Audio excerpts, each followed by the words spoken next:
Hello and welcome back to the Stack Exchange. My name is Tyler, and today I wanted to talk about my problem with set spoilers. To clarify, when I say set spoilers, I mean when you go to EDHREC or Scryfall or wherever and you see the list of cards that have already been revealed for upcoming sets. The points I'm going to talk about today came up in a conversation with Tristan and I when we were talking about the recent Avatar: The Last Airbender set that was set to release this November. This set was first announced, I believe, in mid-July, and we only got the card for Aang. But recently, I believe it was a week or two before this will be uploaded, we got a ton of new cards spoiled for this set. It wasn't just a couple dozen cards they spoiled 104 cards. I would like to say this does include alternate versions of the cards, so it is a little less than 104 cards. So why do I see it as a problem that they're spoiling this set ahead of time? Well, for that, let's take a look at the 2025 roadmap we got, I believe at the start of this year or the end of last year. I modified this roadmap to show Avatar: The Last Airbender and the release dates of the Spider-Man and Avatar sets since they weren't originally included. As you may have already noticed, we are getting a new set about every 2 months. Throughout the year, we are getting several, hundreds of new cards. Some of which are better, some of which aren't. But this leads to what Tristan and I called it's an information overload. Now, if you look at the release date on this map, Avatar: The Last Airbender does not release until November. However, we were starting to get a good majority of the Avatar: The Last Airbender spoilers over 2 months before these sets release. I think that this is kind of unhealthy to have this much information about the cards in a set so early ahead of time, and I will give a bit of an explanation on that later in this video. Getting back to this issue of all of these new cards being released, if you ever want to take a break from playing Magic, there are so many cards that get added. Even if you just stop playing for 6 months, that's enough time for 3 sets to come out. Not only does this add to information overload with all these new cards, but there's also a bit of power creep that constantly happens. Eventually, when you're pumping out so many sets so often, you start to use the same concepts as before, and you don't usually want to just make a worse version of a card, because it won't be used. So that's where we end up getting cards that are slowly getting better and better. Each of these sets have a number of several very good cards. On top of the numerous different cards we get every new set, we also get a ton of new keywords for people to learn. Not only does this make it harder for those who want to start getting into the game because they need to learn these new keywords, but those who leave and come back to the game now have to also learn these new keywords, some of which are not as intuitive as some of the original keywords such as First Strike or Lifelink. So now, how does all of this tie into my problem with spoilers? For starters, when it comes to spoiler season, especially for Avatar: The Last Airbender and Final Fantasy, there is a lot of hype before the set is even fully spoiled or released. Here is just a quick search on TCG Player of the set to come out, and you can see that the collector boosters are already going for $1,000 a box, approximately. With all these new sets, you also get a bunch of new cards that become staples, and people begin to become very familiar with these cards before they release. I think that is one of my biggest gripes with the set spoilers, is that it kind of feels like I've already known and gotten super accustomed to these cards since they've been spoiled. By the time it comes to cracking packs once they've been released, it's already more of a, oh, wow, I got this card that I knew was going to be in here, instead of being a, wow, look at this cool card that's in this set. I think it makes you a little too familiar with the set to get the same amount of enjoyment out of cracking the packs. Another drawback of set spoilers is I feel like it gives sets higher highs and lower lows. An example of this higher highs is the Avatar set. I'm going to be honest, When I first heard that this set was going to be announced, I wasn't sure how they were going to do it, and I wasn't particularly interested in the set, even though I loved Avatar: The Last Airbender growing up, and I think it's great. It's a great option for a Universes Beyond set. However, once I saw that the cards that they released, I thought it was great. I love the bringing back of the ally creature type. I love the idea of bringing back more lessons. Even though lessons don't particularly do much different from instants, I still find them interesting. And I also was happy to see a new shrine because I think shrines are a cool archetype.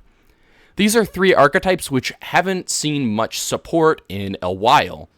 I find the addition of new shrines to be extra cool since shrines are all dependent on other shrines, so having more shrines to work with allows for more deck diversity in a shrine-based deck.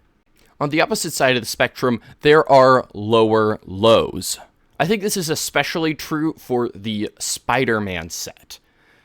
I believe that most people, when coming into this Spider-Man set and looking at it, were not super hyped about it, since they felt that it would have been better if we had just gotten a full Marvel set, unlike how we just got a secret layer drop of the Marvel cards. On top of that, there's not going to be any precons for the Spider-Man set, and since Commander is currently one of the largest, if not the largest, format in Magic the Gathering, this is a bit of a downer since it is something that really brings people into the game, since it is a quick and easy way to get into the format. Another thing is that once I saw the spoilers for the Spider-Man set, I found it kind of underwhelming. A lot of the cards in the Spider-Man set are generic or just, in general, underwhelming. On top of that, the web-slinging mechanic seems a little clunky to get too much good use out of. Not only do you need a tapped creature, but you have to return it to your hand, and then you can use web-slinging. I would like to say, though, that I, by no means, hate the set. I love Spider-Man. He's actually my favorite superhero, whether it be Marvel or DC, and I'm still super excited for the set. I'm actually planning on making some pre-con level decks for some of the different commander creatures from that set, and maybe making some videos on that. So if you would like to see those, please drop a comment so I know. In my mind, set spoilers aren't all drawbacks. I think they are very helpful for the limited environment. Limited is all about pulling packs, picking the cards you need, and building a deck with it on the fly. I believe set spoilers allow people to get more used to the different cards in the set and prepare different limited strategies for it. I personally have not played a lot of limited, but I can imagine it would be much more difficult if you had no idea what cards were in the set going into it. You would have to deal with just these draft archetypes that Wizards provides. So, how would I change set spoilers? For starters, I would spoil one generic card for every one of the different new keywords that a set has. For instance, in Spider-Man, we have Mayhem, Web-Slinging. We also have the sort of harnessing and infinity sign keyword that's on the Soul Stone. I think that the spoiling of these different keywords will help limited players to get a better idea of what other kinds of cards will be in the set to play into these new keywords. Next, I would spoil the poster child cards of the set or the pre-con commanders. For the Spider-Man set, I believe it is the 3 transforming spider people. They, to me, feel like they are the poster child of the set, and what most of the big-name decks will probably be built around. I also believe these are the commanders they would have built precons around had they made precons for this set. I would then say that Wizards is free to spoil any of the alternate arts of the cards that I just mentioned. For instance, we have the different spider people's alt arts. I think it is fine to spoil these alternate arts since they don't reveal anything new about the set, but instead some cool alternative arts that people may want to pull for, and I think this will just in general increase hype around the set without revealing too much. I also think revealing stuff like the Soulstone alt arts and the alt arts of the other keyword-based cards would also be a good idea. I think Soulstone especially, since I can see this being another serialized 1-of-1, like the One Ring. I think this will be the card to pull for in the collector boosters. Aside from those cards, I would say that you can spoil the basic lands and their different alternate arts. That's not going to affect anything really for any sort of limited or hype-based thing. It just gives some cool lands, and if they do end up looking cool, it will also generate a bit more hype. But if they don't look very cool, there isn't anyone who's going to be turned away from the set because of it. Once all that's been spoiled and you're about a week or two out from the release of the set, then I think it would be fine to spoil as much as Wizards wants to.